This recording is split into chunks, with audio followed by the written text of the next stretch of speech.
The body really wants our glucose to sort of be in a fairly tight range throughout the entire day. So glucose is essentially blood sugar. This is our core metabolic substrate. It's one of the key sort of building blocks of creating energy in the body. And because energy is fundamental to every single cell working in the entire body, the body has a lot of different systems hormonally to really keep blood sugar pretty tight. And when you eat carbohydrates, that's going to get broken down into sugar in the bloodstream. And the body has a series of events that happen after that to help you respond to that sugar and get it back down to baseline. So let's say you eat a cookie, that's going to break down in your digestive tract. You're going to absorb the sugar from that food. The blood sugar will rise after that.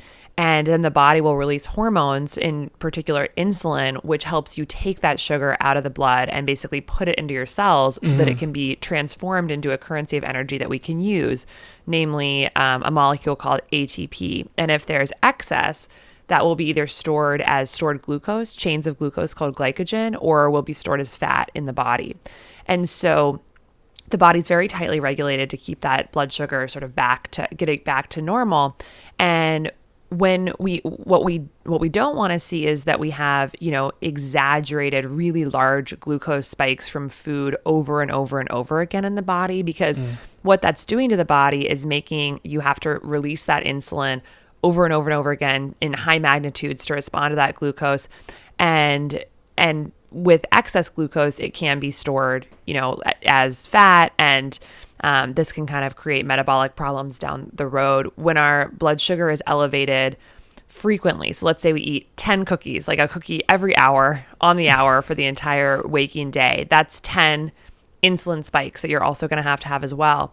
And what happens is when the body sees lots and lots of insulin, the cells actually become numb to insulin, which is a process called insulin resistance. And this is sort of like a protective mechanism in the body where it's like, no, we've seen way too much glucose today, too much insulin. We're going to stop this process of glucose getting shoved into the cells. The in is full.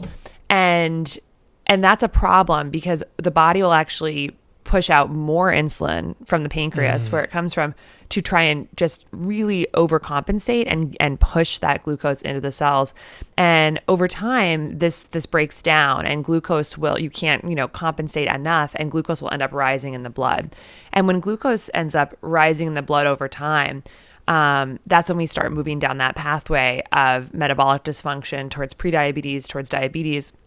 And so we're looking at a body that now is just exposed to more glucose in the bloodstream day in and day out than it was intended to. And there's more insulin floating around at all times because the body's constantly having to push out more. And so that's the pathway we really want to avoid. We want to keep the cells really insulin sensitive. So when we make food choices that take into account how much those foods are affecting our glucose, we can choose foods that don't have such an exaggerated response on our glucose, that kind of keep us more low and steady. Like I said, it's natural for glucose to rise after a meal with carbohydrates, but we don't want it to be these sharp peaks and then valleys. We want it to be more gentle rolling hills that keeps our body more sensitive to insulin, keeps our glucose in a better regulated state. And that's really where we want to be. So it's really personalized nutrition through the lens of keeping our glucose in a more stable and low range. And that can have,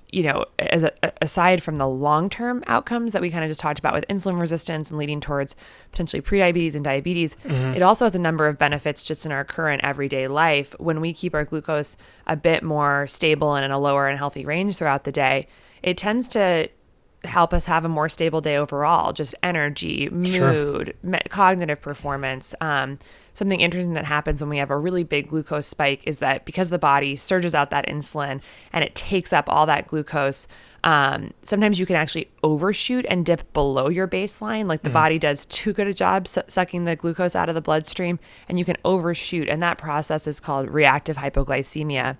And that sometimes is associated with what we feel like a post-meal slump. Like after a meal, we kind of get tired, or you might, have a hankering for sugar or something. And that is because we've sort of overshot in terms of our glucose spike, and then we get that dip. And so the more stable we can keep things with glucose, the more we can kind of keep our days and our performance more stable.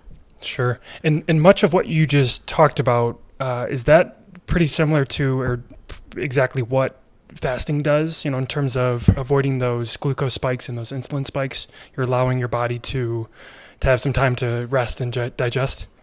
That's exactly right. Yeah. So fasting is basically, from a biochemical perspective, a time when you're not having glucose spikes, exogenous glucose spikes, meaning glucose spikes caused by stuff coming into the body in the mouth, which means you're also giving your body a chance to not have to pump out insulin.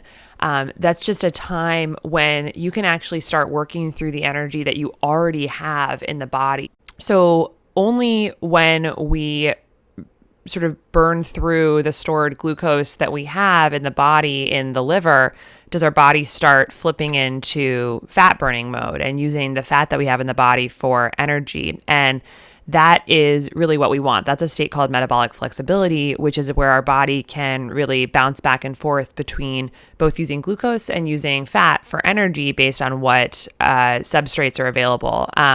And living in America, eating the standard American diet, which is composed largely of refined carbohydrates, and we eat very frequently, we may never be giving our body the opportunity to actually burn through our circulating and stored glucose in a way that we actually get into fat burning. So we end up making ourselves metabolically inflexible. You can imagine that if you start eating breakfast at 8 a.m. and you sort of snack and eat throughout the day, eat 3 meals, a few snacks, then maybe wrap up having your last bite of dessert at 11 p.m., you basically kept glucose elevated throughout the entire day and never got into a fat burning state. And what's interesting about the hormone insulin is that it not only has the effect of letting your cells take up glucose, but the secondary effect is it's a blocker on fat burning. So when insulin is elevated, it's a block on fat burning in the body. So this, has implications for people who are trying to lose weight, for instance, because if insulin's elevated,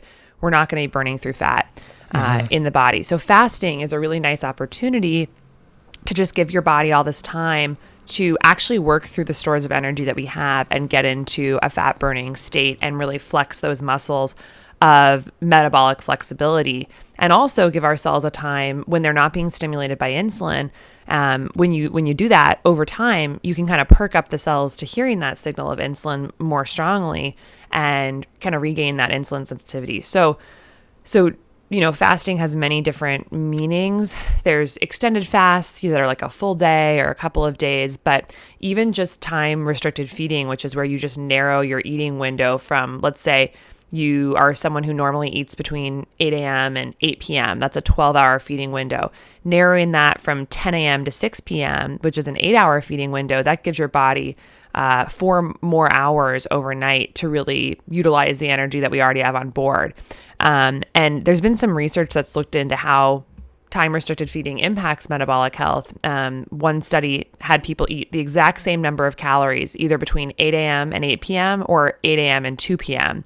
So it was either a 6-hour feeding window or a 12-hour feeding window. And even though people were eating the exact same amount of calories in both groups, the people in the shorter feeding window had better overall metabolic health parameters, which indicates that, a calorie is not a calorie. When you're eating those calories actually makes a difference. And Yes. You can imagine in that shorter feeding window group, they had, if they were just eating for 6 hours, they had 18 hours where they had lower insulin state, lower glucose state, and were able to kind of flex those metabolic flexibility muscles.